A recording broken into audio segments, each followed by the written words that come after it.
Fala, meus amigos, estamos começando aqui mais um vídeo do canal, enquanto eu sigo aturando o lixo dessa gentinha medíocre aqui, vomitando ódio, enchendo o saco, cometendo crime, vomitando o lixo que eles são, e eles estão aqui brincando no hackeamento do aparelho com o numerozinho, com a bostinha lá do estilinho de mentalidade patética deles, mal resolvida lá, que eles ficam aqui travando os vídeos para ficar aparecendo numerozinho. Para mim é um bando de retardado velho, um bando de mongoloide que não aguenta um tapa. Por isso que eles ficam lá escondidinho aqui, ó, vomitando provocações de baixo nível e atrasando minha vida. Conseguiram destruir meu doutorado agora, porque é isso que eles queriam, né? E eles vão continuar aqui, ó, perturbando, porque não me esquecem, porque são uns bostas e uma gente de baixíssimo nível que gosta de ficar perturbando os outros na rua, né? Um negócio assim inacreditável, tá?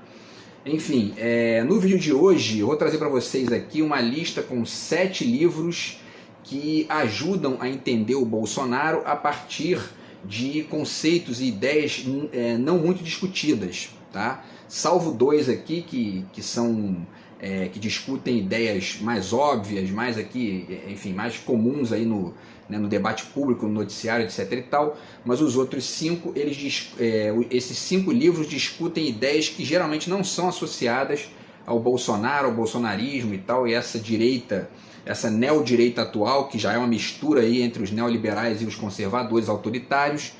E aí vamos ver aqui que ideias são essas para a gente pensar a respeito aí, tá? Antes, deixo com vocês mais uma vez a dica do meu novo livro de poemas aqui, tá? Que também é o mesmo esquema, tá aqui tô aturando a sabotagem desses animais que ficam aqui me atrapalhando a estabelecer os contatos que eu sempre tive, para poder sustentar a verborragiazinha doentia, mentirosa e criminosa deles, né? Então quem conseguir furar isso aqui, a gente conversa a respeito do livro aí, tá? Então segue aí do outro lado de cá. Então, pessoal, vamos lá, tá? O primeiro livro que eu mostro para vocês é esse aqui, que é O Ovo da Serpente, tá? Que eu estou terminando de ler agora. Eu já teria terminado, não fossem esses animais atrapalhando tudo que eu tento fazer aqui, mas enfim.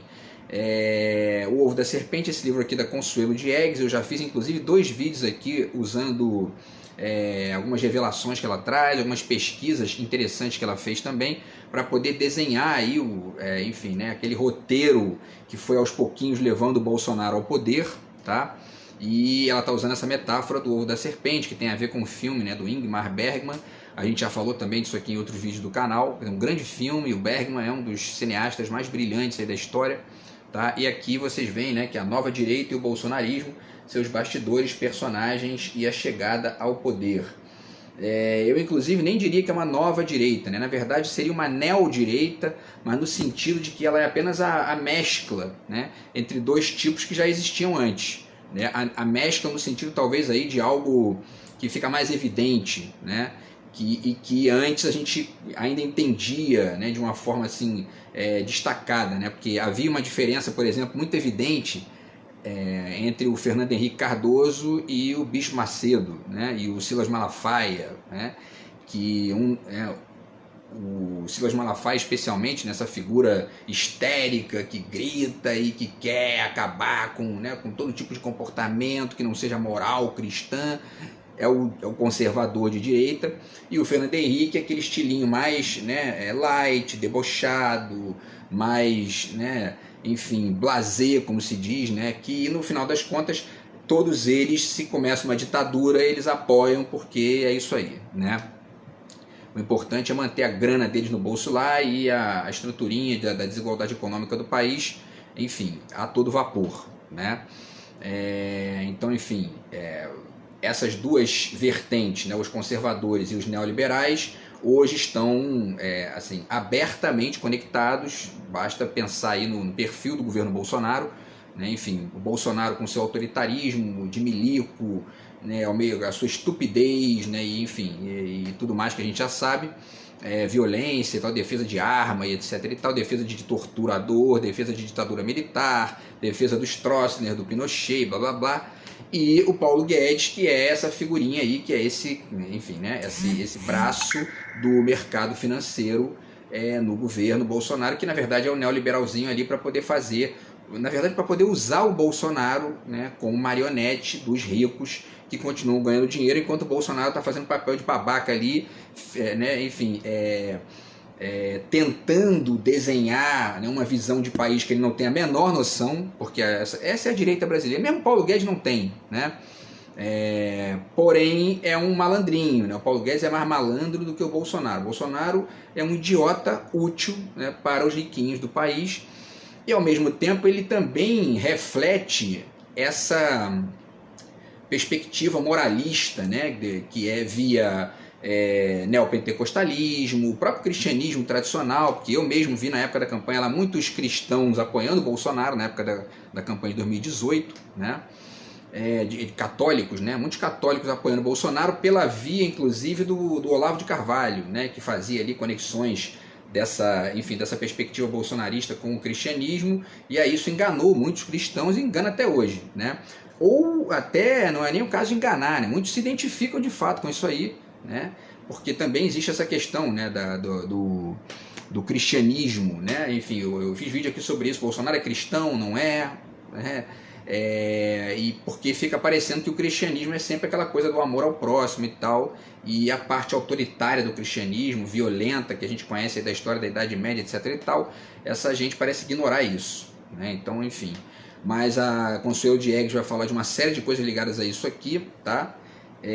Inclusive, destaco aqui para vocês justamente essa construção do patriotismo do Bolsonaro, tá? A ligação com a religião, eu já fiz vídeo aqui sobre isso também, né? As medidas, né, do STF para poder salvar a campanha dele na época, que estava ali, né, perigando, tá? E, enfim, obviamente que o poder econômico e, evidentemente, que a negação do PT e tudo mais.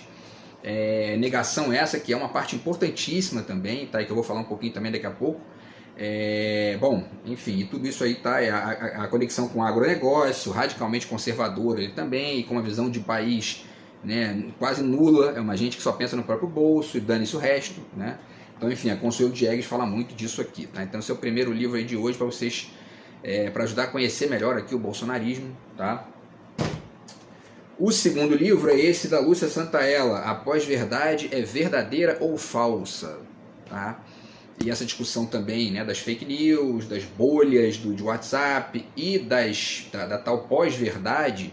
Eu também fiz um vídeo recente sobre isso aqui, falando sobre essa questão, né, a partir do escritor cubano Leonardo Padura, porque essa discussão da pós-verdade ela tem uma série de meandros aí que a gente pode, enfim, acessar e pode tentar estender ali o raciocínio para poder entender o quanto que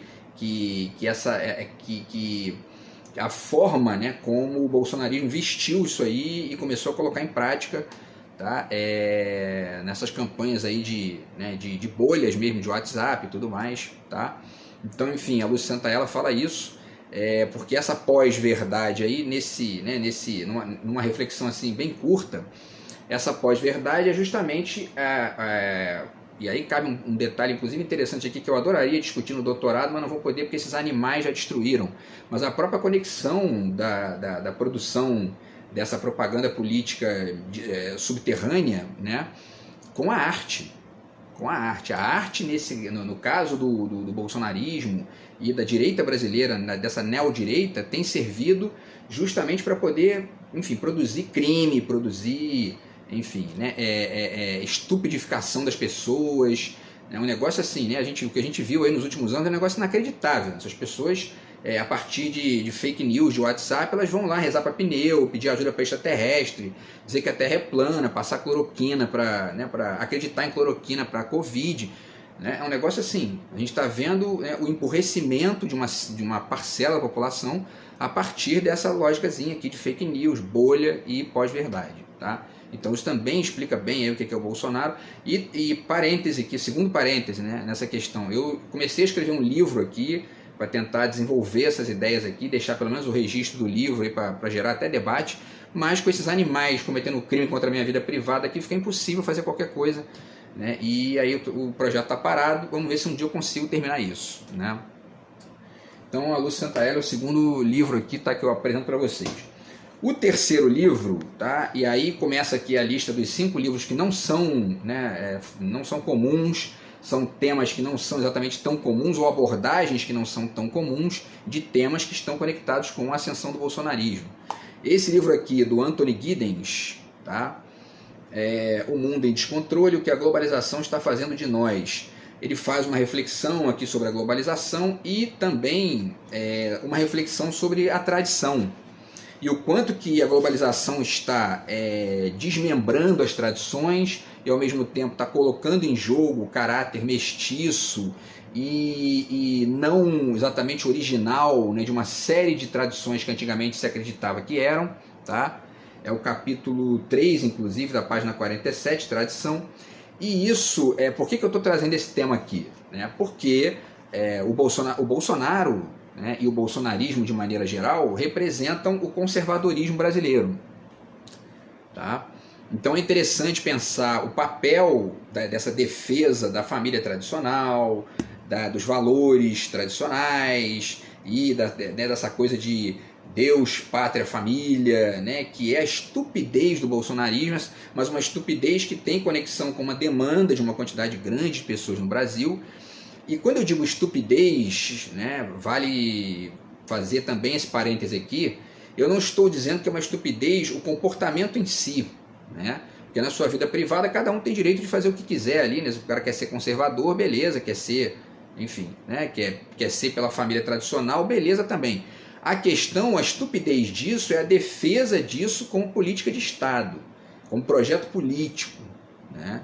E isso é que gera uma atmosfera, enfim, né, empobrecedora para o país e, ao mesmo tempo, o excesso dessa discussão no debate público, ou talvez na ausência de debate público, acaba escamoteando justamente o projeto econômico antipopular, anti-país, né, e produtor de miséria, de fome, desemprego e uma série de outras coisas aí que a gente viu nos últimos 4 anos, nos últimos 6 anos, na verdade, né, o Temer já tinha começado a estragar tudo naquele momento lá, com reforma trabalhista e blá blá blá, né?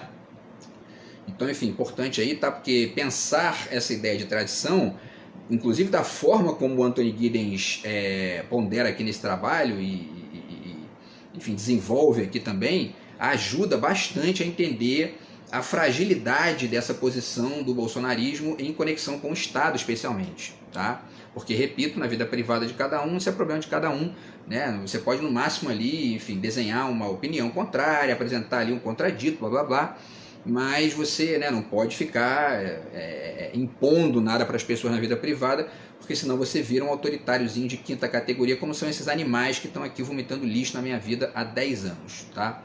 Então o trabalho do Anthony Giddens é muito legal, vale muito a pena deixar essa dica para vocês. É o 3º livro da nossa dica, da nossa lista de hoje, tá? O 4º livro é o Eichmann em Jerusalém, da Hannah Arendt, tá? E não exatamente pela conexão com o nazismo, né? Ainda que o Bolsonaro tenha algumas características proto-fascistas, como eu já disse aqui em outros vídeos do canal, para mim, Bolsonaro não pode ser classificado como um fascista, em estrito senso.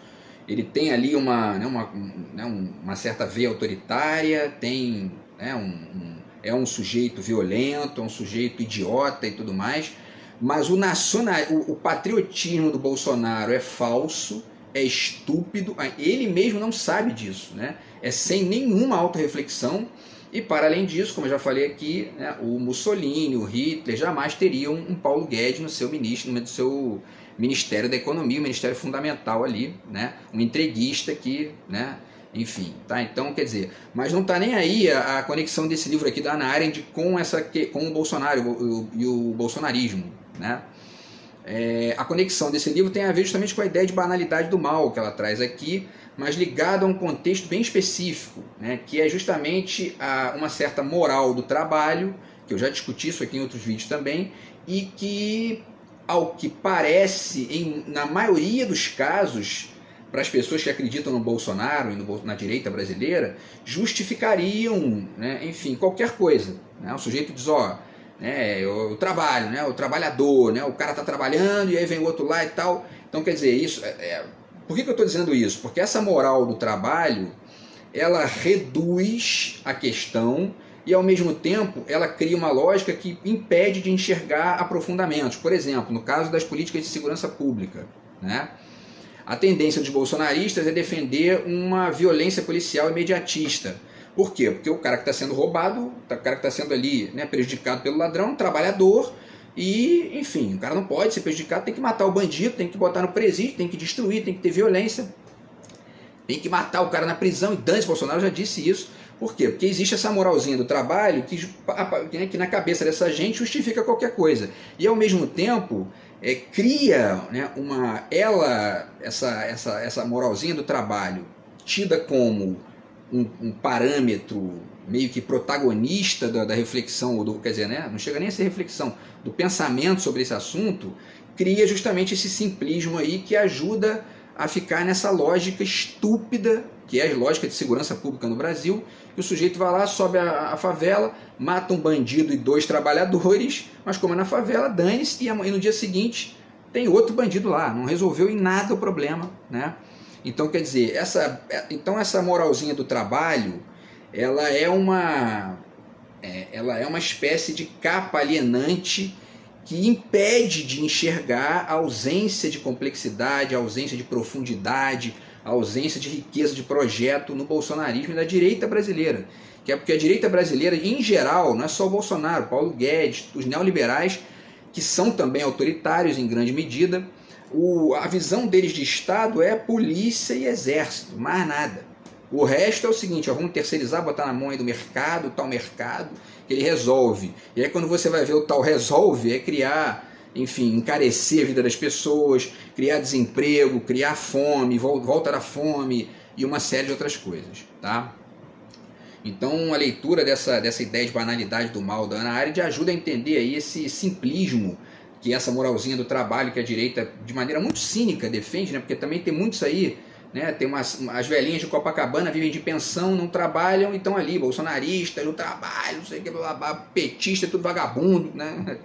E fora o próprio Bolsonaro, né? Que é um sujeito que está ali, ficou 4 anos passeando de moto, de lancha e tal, e projeto mesmo, só aprovou 2 projetos na vida dele, sendo que um deles parece que ficou pelo caminho, e enfim, né? É um sujeito que não tem a menor vocação para trabalhar com o Estado, né? Então, assim, tudo isso gira em torno dessa capa de alienação criada pela banalidade do mal, nesse caso específico. E aí, para finalizar, por que eu estou relacionando com a banalidade do mal da Hannah Arendt?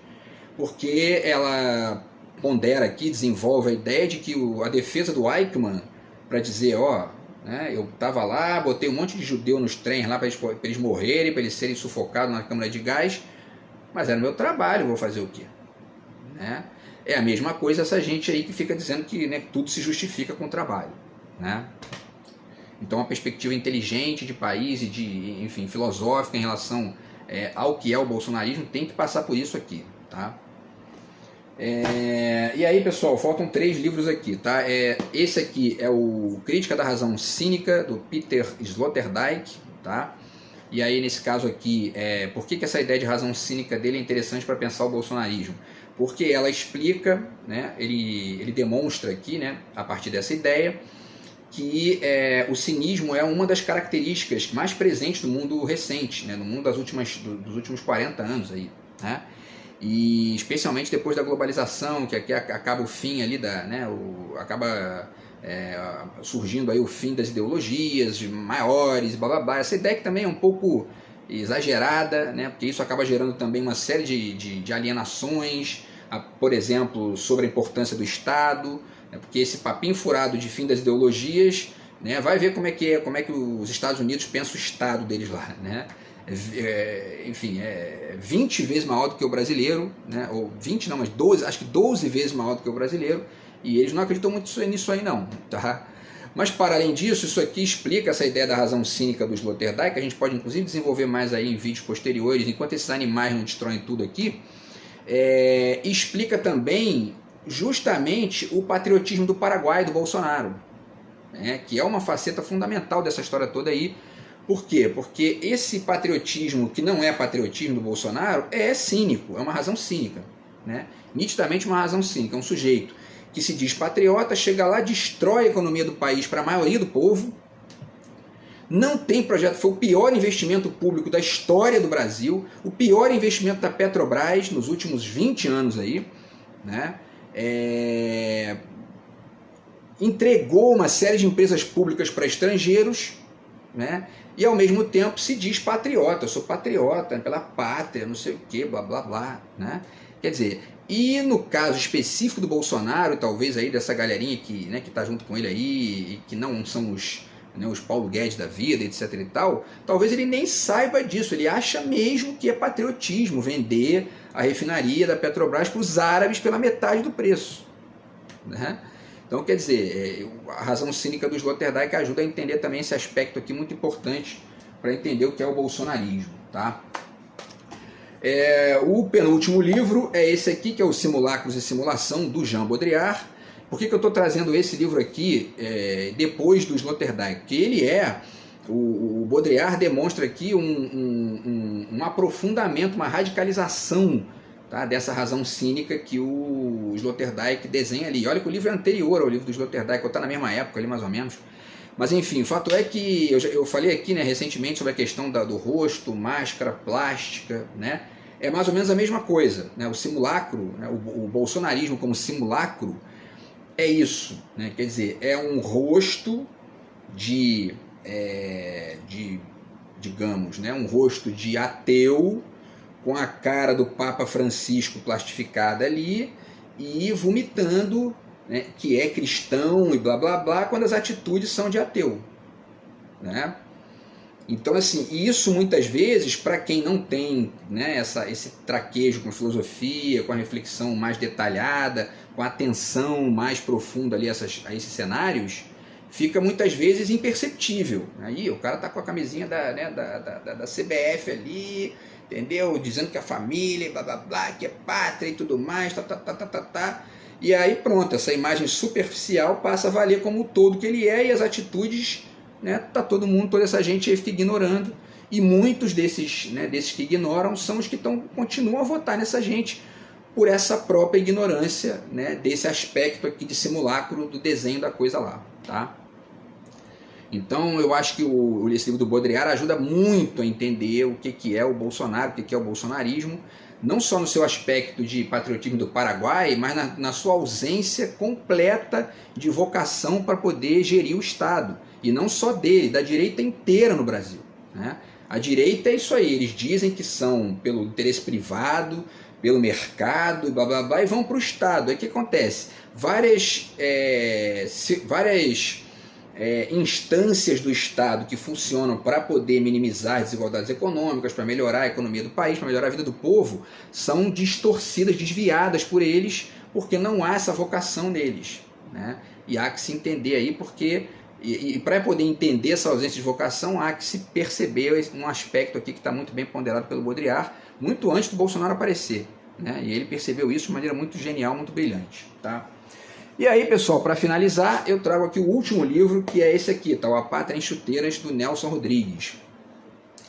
Eu já ponderei com vocês aqui o aspecto do Bolsonaro de complexo de poodle, né? Já falei aqui que o complexo de vira-lata do Nelson Rodrigues, para mim ele serve mais aí, a expressão complexo de poodle é mais interessante, né? Porque o vira-lata é um bicho bem safo ali, bem esperto, bem, enfim, bem ágil, bem, né? Enfim, ele tem ali uma atividade... Ele tem uma proatividade, né? Ele está sempre ali, enfim, tentando resolver as suas questões ali e tudo mais. É claro que hoje em dia eu penso, inclusive, essa metáfora com um certo cuidado, porque ela, inclusive, pode servir para os meritocratas e neoliberaizinhos de quinta categoria, coaches da vida aí, que acabam achando que tudo é correr atrás, blá blá blá, né? Então eu tenho um senão com essa metáfora também, mas eu acho que para a postura submissa do Bolsonaro, foi lá para os Estados Unidos e I love you Trump em inglês, quer dizer, é patético aquilo, e a direita brasileira é isso aí, esse evento do Bolsonaro dizendo I love you para o Trump lá nos Estados Unidos é a cara da direita brasileira, né? Que está o tempo todo indo para Miami para se divertir lá, né? naquela terrinha, né?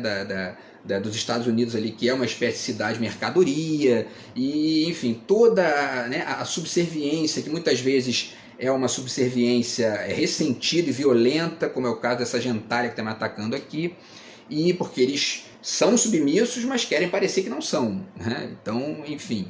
E aí, bom, voltando aqui à metáfora do vira-lata do Nelson Rodrigues, né? Acho que o Poodle reflete melhor essa posição de submissão ideológica que é da direita brasileira.